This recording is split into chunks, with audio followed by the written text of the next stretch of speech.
नमस्कार प्रणाम भैया लोग। हम राइटर धनेधर का स्वागत करते हैं रउआ लोग के अपन यूट्यूब चैनल में। तो हाँ भी आज हम लेके आ गए बानी प्रमोद प्रेमी जी के ट्रैक पे बहुत ही दर्दनाक सैड सॉन्ग मैटर भैया लोग, जो कि वो प्रमोद प्रेमी जी के वो गाना आ रहा यार तोहार दुआ देता।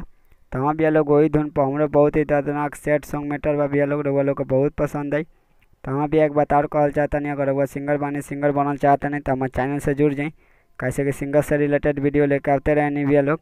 डेली नया नया गाना लेके आते रहने रउआ लोग खातिर। गाना कैसे लिखल जाला ये बताने भैया लोग। तो हमारे चैनल के सब्सक्राइब कर लिया, बेल आइकन कॉल करके घंटी के दबा दी। तो चलिए भैया लोग रउआ लोग के पहले एक नज़र पढ़ के बता दी, बाद में डेमो गा दें भैया लोग। तो चलिए लोग स्टार्ट करल जा।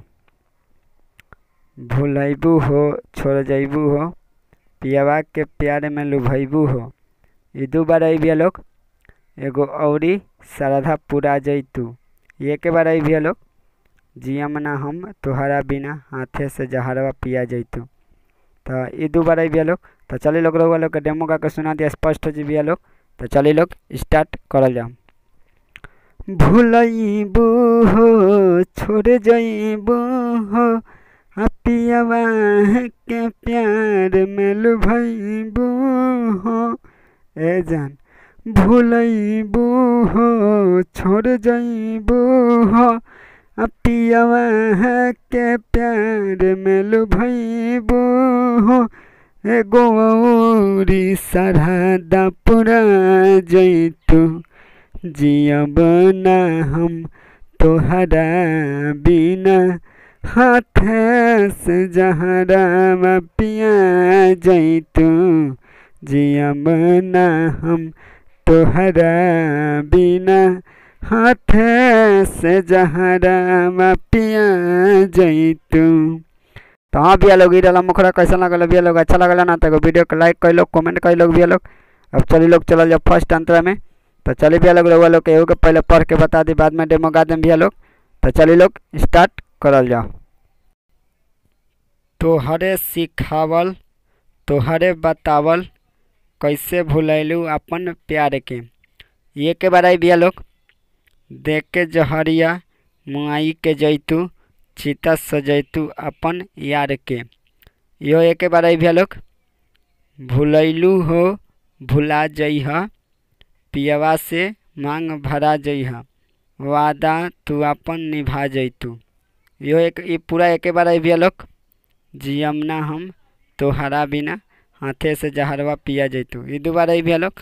तो चलिए लोग रउआ लोग के डेमो गा के सुनाते स्पष्ट हो जी भैया लोग। तो चलिए लोग स्टार्ट करल जाओ। तोहरे सिखावल तोहरे बतावल, कैसे भुलैलू अपन प्यार के, देख के जहरिया मुआई के जैतू, चिता सजैतू अपन यार के। भुलैलू हो भुला जइह, पियवा से मांग भरा जइह, वादा तू अपन निभा जैतू। जियब ना हम तोहरा बिना, हाथे से जहरवा पिया जैतू। जियब ना हम तोहरा बिना, हाथे से जहरवा पिया जैतू। तो चलिए भैया लोग चल जाओ अब लास्ट अंतरा में। तो चलिए भैया लोग रउआ लोग के पहले पढ़ के बता दी, बाद में डेमो गा दें भैया लोग। तो चलिए लोग स्टार्ट करल जाओ। नैना लड़ा के दिल में बसा के, तब कहे जान तू भुलैलू हो, ये के बार आई भैया लोग।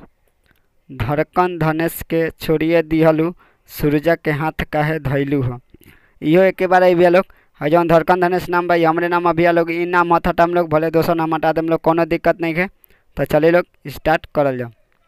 बोलैनी तो बोले द, दिल के बतवा एगो खोले द, चिता पर हमके सजा जैतू, इहो एक बार आई भैया लोग। फिर से जियमना हम तोहरा बिना, हाथे से जहरवा पिया जैतू। तो चलिए भैया लोग रउआ लोग के डेमो गा के सुना दिया स्पष्ट हो जी भैया लोग। तो चलिए लोग स्टार्ट करल जाओ।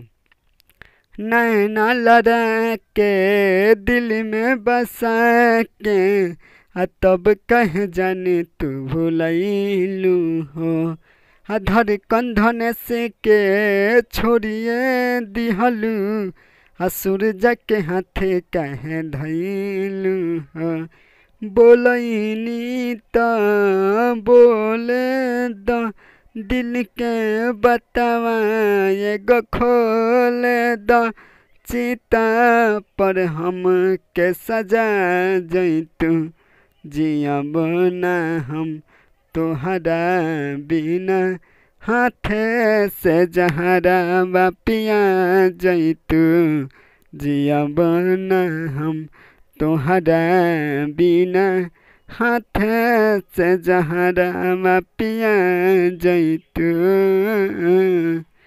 तो उम्मीद करते हैं भैया लोग का मैटर अच्छा लगल तो वीडियो को लाइक कर लो, कमेंट कर लो, शेयर कर लो भैया लोग। अगर हमारे चैनल पर नए बन तो हमारे चैनल के सब्सक्राइब कर ली।